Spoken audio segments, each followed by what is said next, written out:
Check, check, check. All right. Everybody hear me? A thumbs up. Okay, great. We'll let Coach make an opening statement, and we'll open up for questions. Coach?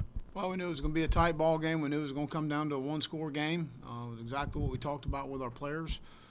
Should have had an opportunity at 1:29 to go to have an opportunity to go win the game, and didn't happen that way. But no one play lost us the game.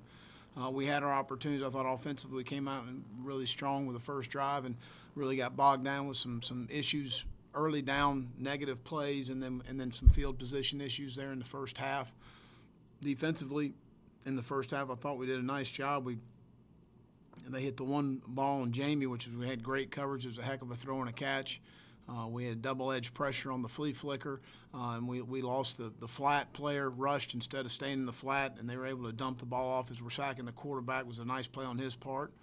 But we're sitting there at half and feel pretty good defensively about where we are, and I thought offensively we came out played well in the second half, played well enough for us to win the game. We got tempoed in the third quarter on the first drive and didn't get aligned. And just didn't fit the runs as well as we had in the first half. The same runs that we saw in the first half, we didn't fit them well, and we got to do a better job of that. They tempoed us a little bit, and hit the deep ball on us there. They hit the throwback in a pressure situation. We lost our eyes in the secondary. Again, we put ourselves in a position to win the game, and we didn't get it done. Give them credit. And I told our team when we started this conference schedule, we're going to have 7 or 8 one-score games. We've got to make great decisions as coaches and as players at the end of the game. And they made the right plays at the right time, and we didn't. So you got to credit them, and I'll open up for any questions. Ben with the first one. Hey, Coach. Did you strongly consider going for that 4th and 12 before the field goal, and what was kind of the thought process and the approach there? Well, if it had been less than 4th and 12, I probably would have. But in that situation, I got Parker. He's going to kick the ball. We have 3 timeouts. We probably shouldn't have taken the timeout on the 7-yard gain or 8-yard gain on the 1st and 10 situation. But we got the ball back with a minute 29 with our offense, and I felt very comfortable with that. So we made it a situation there. So we had an opportunity to win the game with 1:29. We didn't get an opportunity because of the situation on the punt return. Colin Taylor. Yeah, well, I guess what did you see on that punt return, and have you had a chance to talk to Jamie or Cam yet? No, I thought it's communicated. It's hard when it's in a rugby situation, which it was. That ball bounces around, and it's an unfortunate bounce for us, and we got to get it communicated better. We got to coach it better. It's something we have worked on in camp, but obviously not enough. So we'll go back and look at it. Back to Ben. What's the status of Israel Muschamp? It seemed like he was out kind of for the end of that game there. Yeah, he had a groin and we didn't feel comfortable putting him back in the game. And then Sherrod Green had a hip. We've done all the X-rays. He's fine. It's just more of a muscular thing. But those are the only 2 injuries from the game. Ben again. What did you see kind of happening with your offensive line? It seemed like at times you guys had some trouble on the edges. Well, we got in some bad down and distance situations on 3rd down in the second quarter, especially when we were backed up, and I think that was where 3 of the sacks came from of the 4. But I felt like more than anything, it was just some negative, down and distance situations. We'd gotten behind the change and we were backed up. Josh. What did you think of Colin Hill's performance today? I'm sorry? What did you think of Colin Hill today? I thought he played well. I mean, he had a couple drops, in my opinion. The interception, I don't know. I mean, unfortunate bounce right there. They're late to get a first down on the last drive where we kicked the field goal. I thought he put the ball in some places. He got to be better security in the pocket on scrambling that one time before half. We were fortunate to get the ball back there. I thought that he was accurate with the football, got us in and out of the right, run game and protection for the most part. But I thought he did a nice job. Joe Gorchow.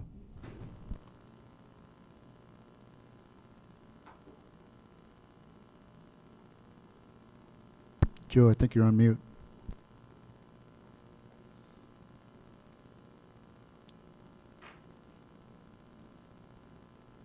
Joe, I can't hear you.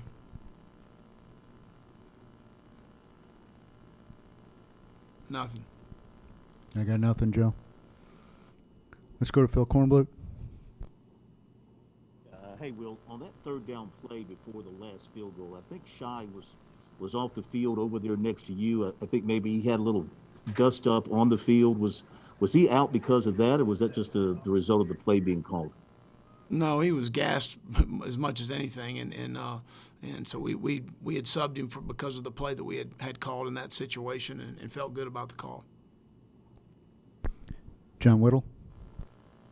Yeah, with Israel out, what did you see from the backups there? How much did Israel being out influence the game?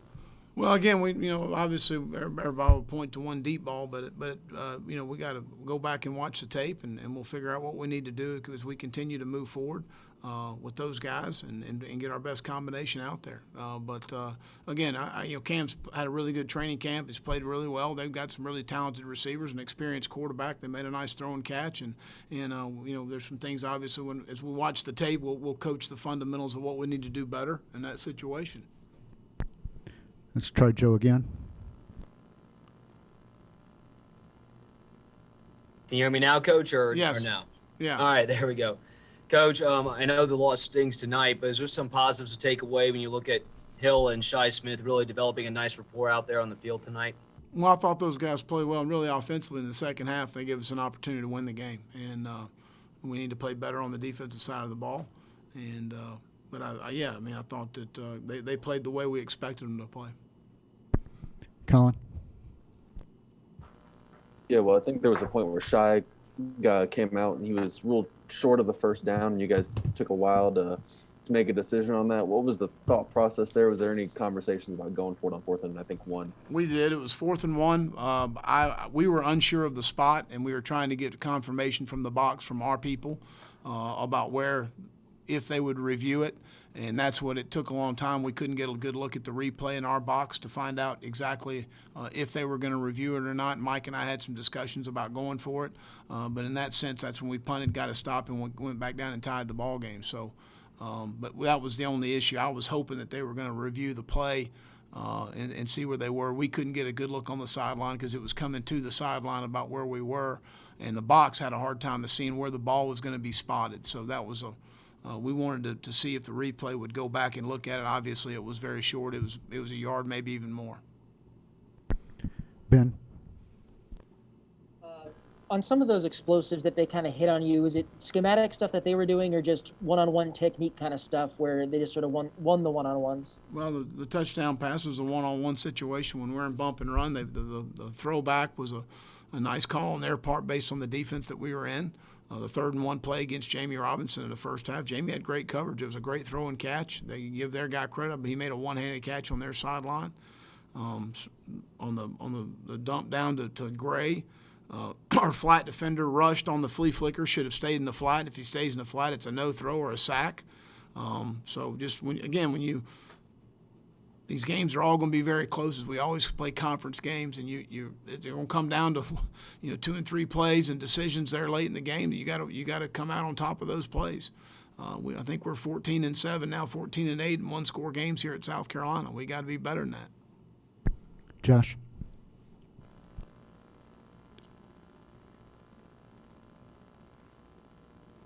We can't hear you, Josh.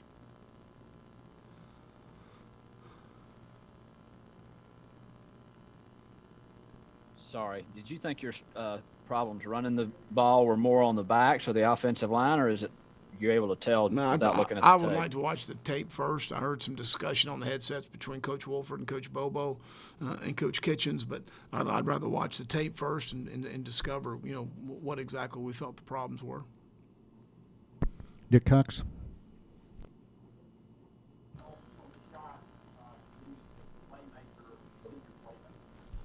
Dick, we can't hear you. Can't hear you, Dick.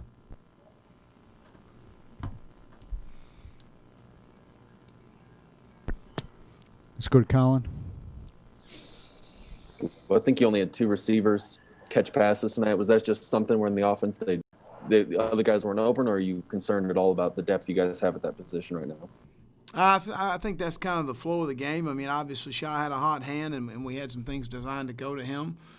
Xavier, you made a couple really nice plays, and obviously the 42-yarder there. Nick's been a guy that's been a threat over the middle. We've liked throwing the ball at our backs in camp. You know, they've Deshaun and Kevin and Zaquandre have all caught the ball well out of the backfield. And you know, DeCarron's done a nice job. We a bunch of guys played. I just don't know that, you know, we got the balls to them. Sometimes the primary read's going somewhere else at this time, but I think those guys can all help us. Ben? You said me? Ben, yes. Yes. It seemed like they were really dialed in onto your screen game, and that kind of knocked you guys off schedule 3, 4, 5 times. What were they kind of doing, and what were they kind of keying on those plays? Well, we missed 2 blocks on the perimeter. We should have had big plays on both of them, and then we had 1 tip ball. So on the 3 screens, I believe 2 were to our sideline. 1 was a tip ball. 1, our tackle fanned the corner, and the other we misblocked it inside from inside out with their linebacker. So I felt like we could have gotten a hat on a hat. It would have been a little better off, and we had the 1 tip ball. We could have had a play. John Whittle? And Nick Muse seemed to be a huge focal point of the game plan today. Hardly came off the field, made some big plays for you. What did you say to him after that second and 12 drop down there just outside the red zone? Well, it's, you know, again, John, it's when you're going to be in these tight ball games, it comes down to, you know, those 3, 4, 5 plays in the game where you got opportunity to get a first down, to move the chains, to get closer in the red zone. We just got to come up and make a little better throw, a little better catch in those situations, and that's what we'll coach from. You know, that's what we got to do. Obviously, you haven't looked at the film yet, but with just on the surface, do you feel like you got out of your tight ends what you expected going into this from a game plan standpoint? Well, I mean, Nick's been very productive in training camp. Kevion's been a guy that we've been excited about. Will Register's given us some good things. Keyshawn Toney. I mean, so we're going to continue to be a team that uses the tight end. We think that's important in the run game, protections, and obviously also in the throwing game, as you saw tonight. So we'll continue to have those guys be a part of what we need to do to be successful. Last question for Coach goes to Colin Taylor. Yeah, well, you talked a lot in camp about the offense being more explosive than in years past. Do you feel like you guys had that tonight, and if you didn't, just kind of what was hindering that? Well, I think in the second half we certainly did. I think that we made some explosive plays, and we left some on the field. You know, we had the same route they hit us on. We had Chai wide open. There wasn't nobody 30 yards from. We just couldn't get it off because of some push inside. So I thought in the second half we did have some explosives. We need to, you know, try to create some more explosives in the run game. But you know, again, you know, Kevin had a nice 13-yard run. Deshaun had a nice about a 12 or 13-yard run on our sideline. So continue to get better in the run game. And again, I think in the second quarter, we got behind the chains a little bit there on 1st and 10, and also field position we had 2 drives inside the 5-yard line, which is difficult, you know, down there. But again, I thought we made some explosives. I don't know off the top of my hand how many. I think a couple in the run game and probably 6 or 7 in the passing game. You look at about 10 or 12 explosives in a game. That's pretty good. So we got to continue to get better in that regard. Be better with the football. You know, we can't allow an interception for a touchdown. Those are killers in tight ball games like we're in today. All right. Thank you, Coach. Thank you.